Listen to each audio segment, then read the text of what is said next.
नमस्कार. मराठा आरक्षण म्हणजे नेमकं काय?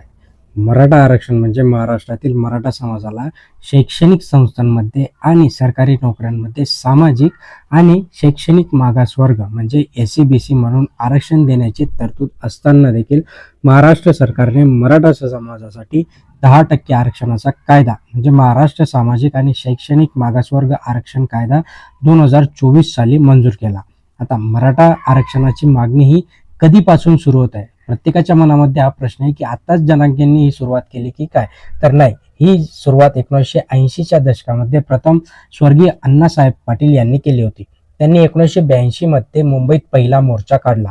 1997 मध्ये स्थानिक पातळीवर आंदोलने सुरू झाली आणि 2008 ते 9 मध्ये शरद पवार, विलासराव देशमुख यासारख्या नेत्यांनी याला पाठिंबा दिला. तर मराठा समाजाला आरक्षण का हवंय? प्रत्येक जण म्हणतो की मराठा समाज सुजलाम सुफलाम आहे, चांगलं काही त्यांचं वर्चस्व आहे, तरीही त्यांना आरक्षण का पाहिजे? तर यामागचं कारण असं आहे की मराठा समाज जो महाराष्ट्राच्या लोकसंख्येच्या सुमारे 28 ते 30% आहे, शेतीवर अवलंबून आहे आणि त्यांना आर्थिक मागासले पण जमीन विभागणी, शेती संकट आणि बेरोजगारी सारख्या समस्यांचा सामना करावा लागत आहे.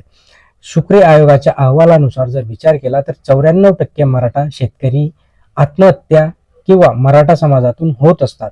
हे त्यांच्या सामाजिक आणि आर्थिक मागासलेपणामुळे होत आहेत. हे सगळं जर विचार केला तर या सगळ्यांमुळेच आता मराठा आरक्षण हे मिळणं गरजेचं आहे. मित्रांनो, तुम्हाला काय वाटतं? खाली कमेंट बॉक्समध्ये नक्की कळवा.